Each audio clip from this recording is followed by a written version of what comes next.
Voici les fameuses semences transgéniques. Au début, nous les avons adoptées comme des pépites d'or. On les appelait même les semences magiques. Et voici le glyphosate. C'est un produit qui tue totalement toutes les mauvaises herbes. Quelle est la caractéristique exacte de ces semences?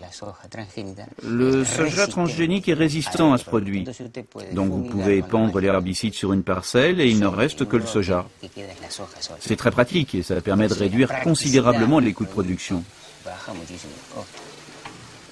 C'est grâce au glyphosate, au Roundup et aux semences transgéniques magiques que nous avons pu surmonter les graves difficultés que nous connaissions alors dans l'agriculture. Gravissimo problema che teníamos nel agro, no?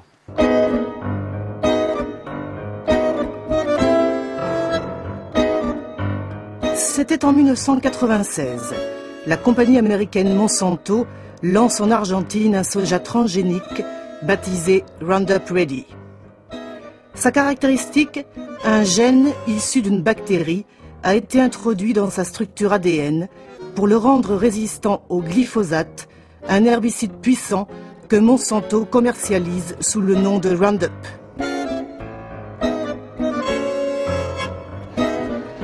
Affectés par une grave crise économique qui plonge le pays au bord de la faillite, les paysans achètent massivement le fameux paquet technologique. Semences plus herbicides. Parmi eux, Hector Barchetta, qui exploite 127 hectares. Il a planté du soja transgénique sur les 3/4 de sa ferme, mais aujourd'hui, il est inquiet. Le soja a tout envahi. Comme il valait plus que le maïs et que ses coûts de production étaient bas, eh bien les producteurs sont passés directement au soja. On a tous arrêté de produire le maïs, le tournesol, les légumes, et on a arrêté de pratiquer la rotation des cultures. En fait, le producteur est tombé dans un piège, car maintenant il se rend compte que ses sols sont complètement détériorés. C'est-à-dire que d'un point de vue humain, je ne sais pas si ce que je fais est bien. D'un point de vue économique, si. Mais je ne sais pas si c'est bien pour le futur de mes enfants. On est en train d'exploiter et de sacrifier l'avenir du pays. Car si la terre est finie, c'en est aussi fini du pays.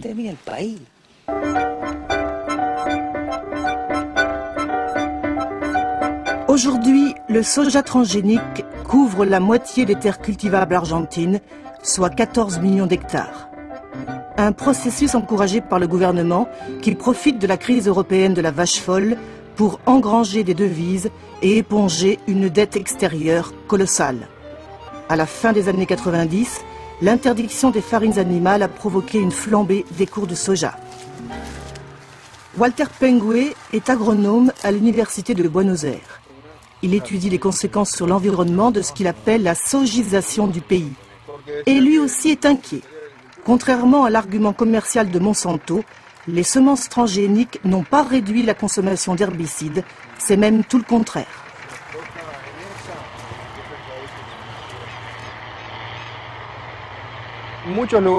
Il y a beaucoup d'endroits où on commence à avoir des problèmes avec les mauvaises herbes qui sont devenues tolérantes au glyphosate. Elles ne sont pas devenues résistantes, mais tolérantes. Ça veut dire qu'il faut utiliser beaucoup plus d'herbicides qu'avant pour en venir à bout. Avant, nous utilisions 2 litres à l'hectare et nous sommes passés à 3,5 litres. D'année en année, il faut appliquer de plus en plus d'herbicides. Au niveau national, nous sommes passés d'une consommation annuelle d'1 million de litres dans les années 90 à 150 millions l'an passé.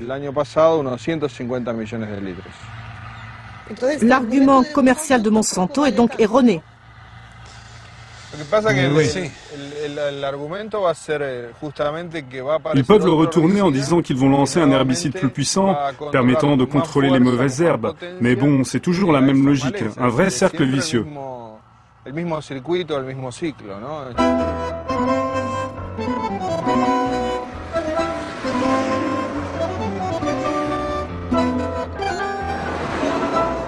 En moins de 10 ans, les OGM ont colonisé les provinces les plus fertiles du pays. Buenos Aires, Santa Fe, puis Entre Ríos. Plusieurs fois par an, ces vastes territoires très peuplés sont arrosés de Roundup, généralement par avion. Dario Gianfelici est médecin généraliste depuis 23 ans. Il exerce dans une petite ville située au cœur de l'empire transgénique. La prolifération des plantations de soja représente pour lui un véritable cauchemar sanitaire. Ici, on voit du soja sur les bas-côtés de la route. Il occupe un espace public qui a été confisqué par un individu pour son intérêt personnel. C'est courant sur toutes les routes de la province. Il arrive qu'en circulant, on se fasse arroser par les épandages.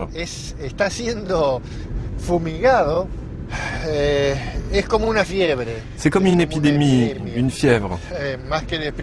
C'est plus que déprimant, c'est désespérant. Parce qu'il profite de tous les espaces pour faire du soja.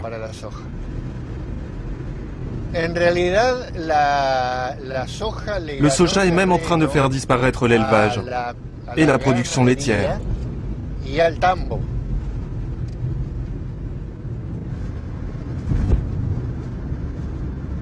Tenez, regardez là. Cette maison se trouve à moins de 50 mètres du soja. Et bien sûr, il est arrosé d'herbicides. C'est impossible que les gens ne soient pas affectés. Et de l'autre côté, à droite, il y a une école avec des enfants.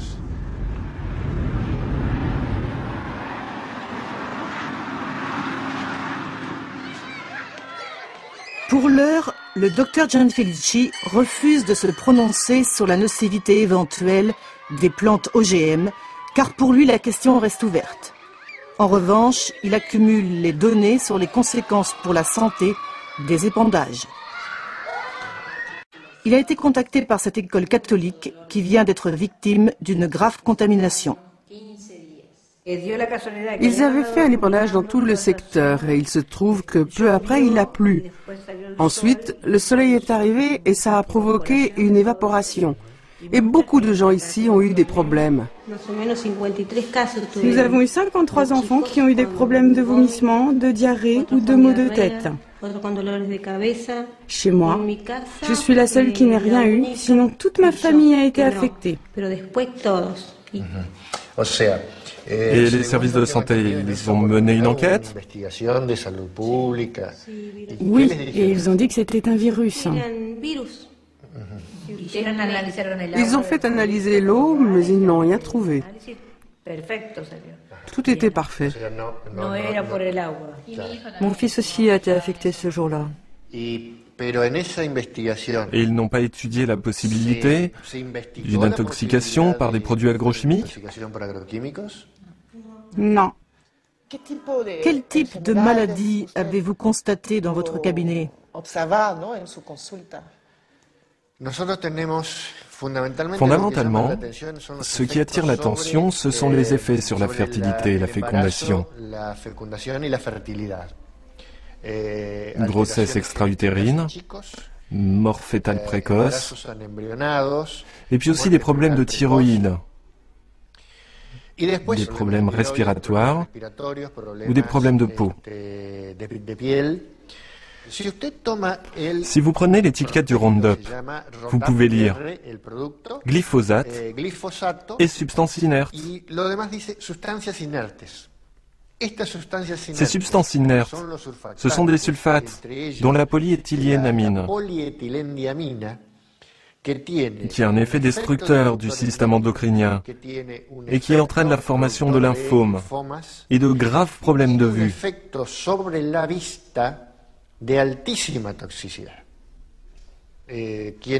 Malheureusement, tous ceux qui essaient de parler de cela sont considérés comme des fous, s'opposant au bonheur et à la prospérité du pays.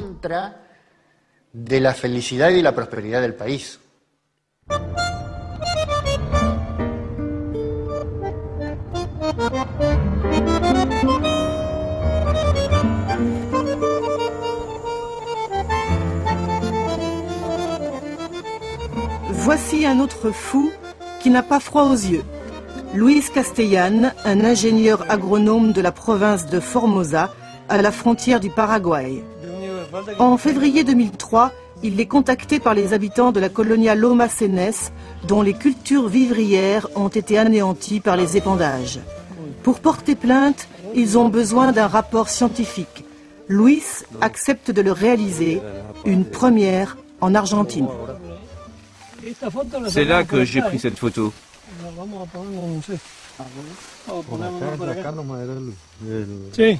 Ah oui. Les patates étaient là-bas. C'était là, exactement. On voit bien que ce jour-là, il y avait beaucoup de vent. C'est comme ça que la pulvérisation qui a été faite ici à gauche a été déportée sur au moins environ 400 mètres.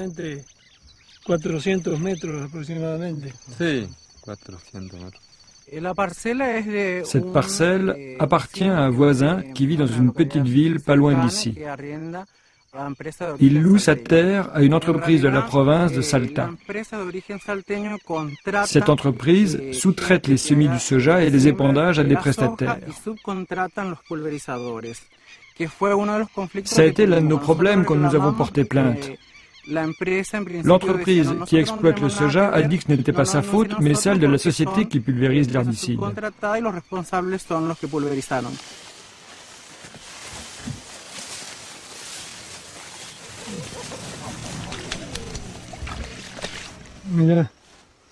Cette plante a été manifestement affectée par le glyphosate.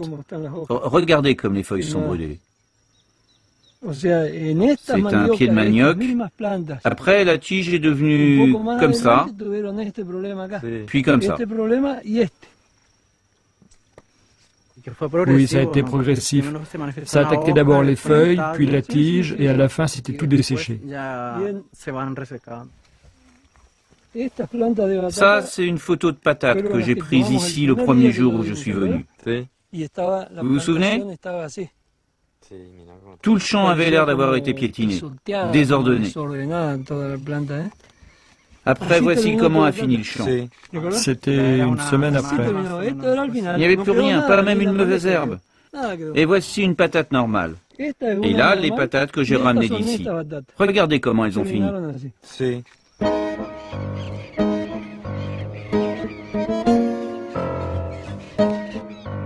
2 ans plus tard, les habitants de Loma Cenes n'ont toujours pas obtenu réparation de leurs préjudices. Culture et bétail, ils ont tout perdu. Certains souffrent de troubles chroniques depuis la contamination, mais ils n'ont pas les moyens de se faire soigner. Aucun médecin n'a accepté de faire un rapport médical. Quant aux autorités, elles font la sourde oreille. Ça n'est facile pour personne de s'opposer au pouvoir. Dès le début, j'ai su que je courais des risques en acceptant de faire ce travail. Ce n'est pas facile. Ça a été très difficile. Nous avons dû nous affronter à la police, aux politiciens qui voulaient nous faire taire. Il y a des voisins qui ont refusé de s'associer à la plainte parce qu'ils avaient peur. D'autres ont abandonné leurs terres et sont partis. Dans des bidonvilles? Oui. Apparemment, le soja transgénique ne peut pas cohabiter avec les cultures traditionnelles. C'est très difficile. Surtout dans des secteurs comme ici, où les grandes extensions de soja sont entourées de petits producteurs. Tout le système constitue une menace. Si ce qui leur est arrivé se reproduisait, je ne sais pas combien d'entre eux resteraient. Aujourd'hui, l'Argentine représente le premier exportateur de produits issus du soja. Huile pour la consommation humaine et farine pour le bétail, à destination principalement de l'Europe et de la Chine.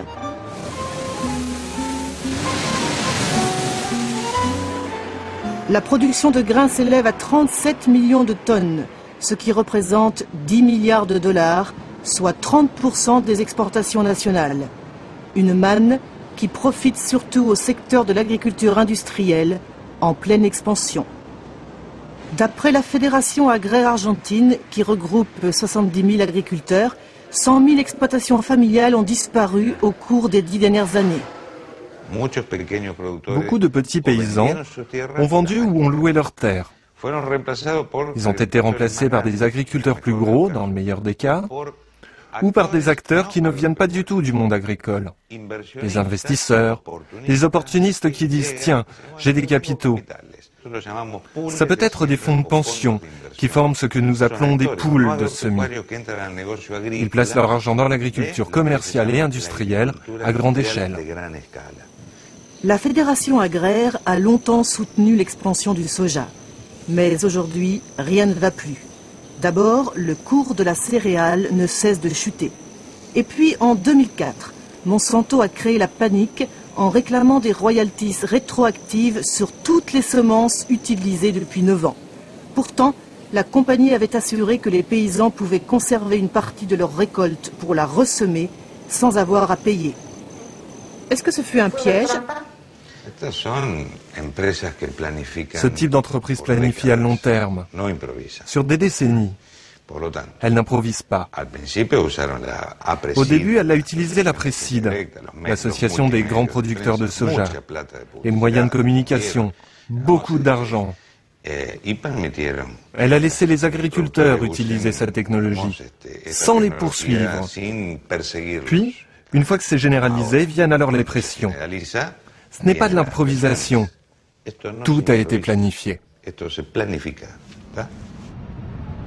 Côté gouvernement, on joue l'apaisement. Pas question de tuer la poule aux œufs d'or, l'État prélève un impôt de 20% sur chaque tonne de soja exportée. Au ministère de l'Agriculture, on rappelle qu'en Argentine, Monsanto n'a pas fait breveter le gène Roundup Ready et que sa décision de demander des royalties coïncide avec la fin de son monopole sur le glyphosate. En effet, le brevet de la compagnie est tombé dans le domaine public en 2000. Monsanto, de 1996 à 2004, n'a pas exigé de royalties. Mais quand la firme a vu que ses parts de marché en Roundup s'effondraient, elle s'est dit qu'elle allait se récupérer en faisant payer des royalties sur le soja.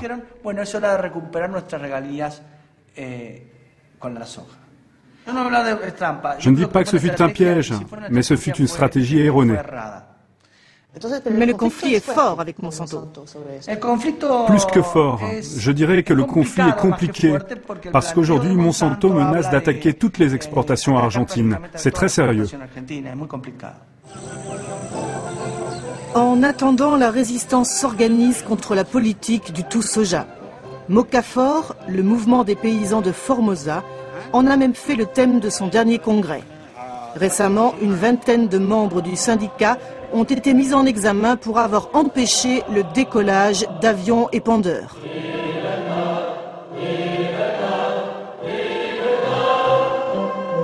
Pour Benigno Lopez, le chef de Mocafor, les cultures transgéniques menacent la sécurité alimentaire du pays. Le soja à Formosa et dans le reste du pays entraîne de nombreuses calamités. Il détruit la terre, il pollue l'environnement, il provoque des maladies.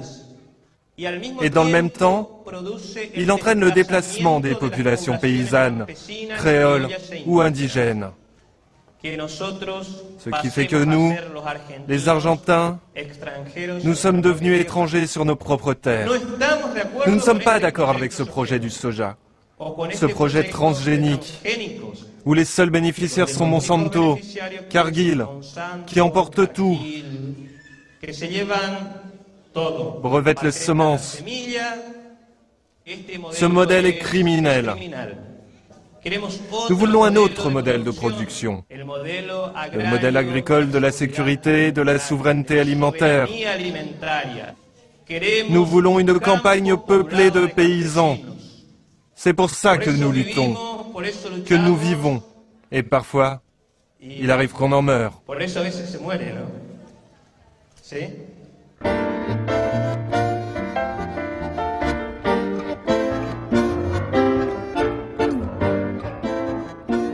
En attendant, le soja poursuit son irrésistible expansion. Toujours plus vers le nord, dans les provinces du Chaco ou de Santiago del Estero, où l'on déforeste à tour de bras. Ces terres semi-arides sont réputées pour leurs savanes et forêts primitives, refuge d'une grande biodiversité. En 6 ans, 800 000 hectares sont partis en fumée.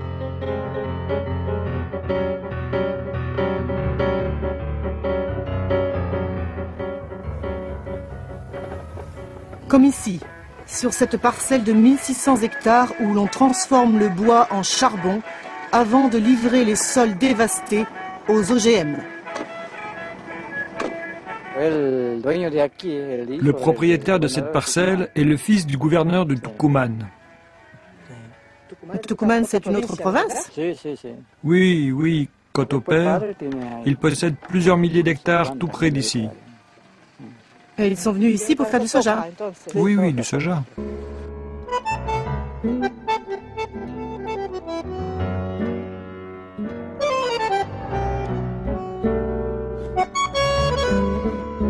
Théoriquement, les programmes de déforestation sont soumis à une autorisation ministérielle. Mais l'argent du soja permet tous les arrangements et dans les faits, la loi est violée en permanence.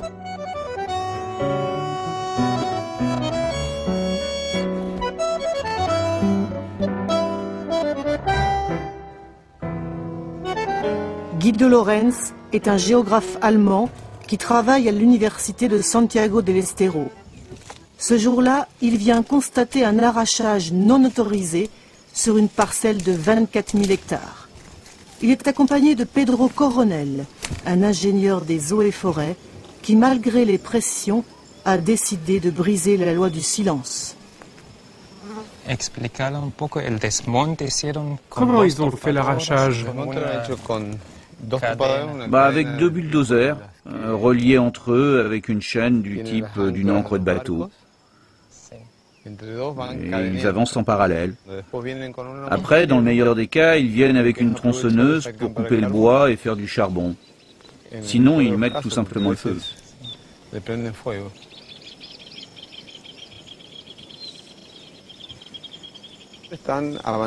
La fameuse frontière agricole ne cesse d'avancer. Mais en fait, ils sont en train de créer un désert. Car il faut bien comprendre qu'ici, la fertilité du sol est liée à une forêt millénaire. Alors ils vont faire 1 ou 2 récoltes, et puis la fertilité va baisser, entraînant une baisse des rendements, et finalement, après 4 ou 5 ans, ils vont partir.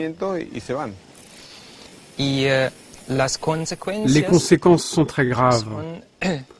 La première est évidente, nous la voyons ici. C'est une perte de la biodiversité, des espèces, et au-delà de tout un écosystème.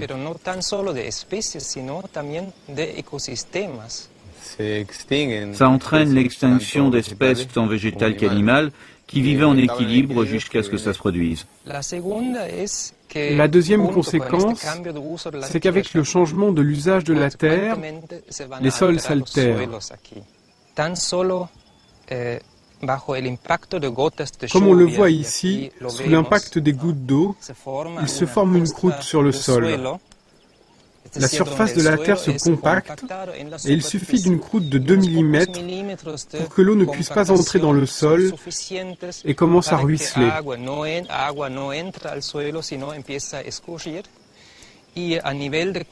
Au niveau d'un bassin, ces eaux de ravinement provoquent des inondations dans d'autres zones. Quand il y a la forêt, l'eau est absorbée sur place. Et quand il n'y a plus de forêt, l'eau dévale. Et ce ruissellement est à l'origine des grandes inondations que nous avons eues récemment à Santa Fe. Nous sommes vraiment dans une situation d'urgence. Mais au niveau officiel, on ne l'a pas encore compris. C'est très grave, car les dégâts sont irréversibles.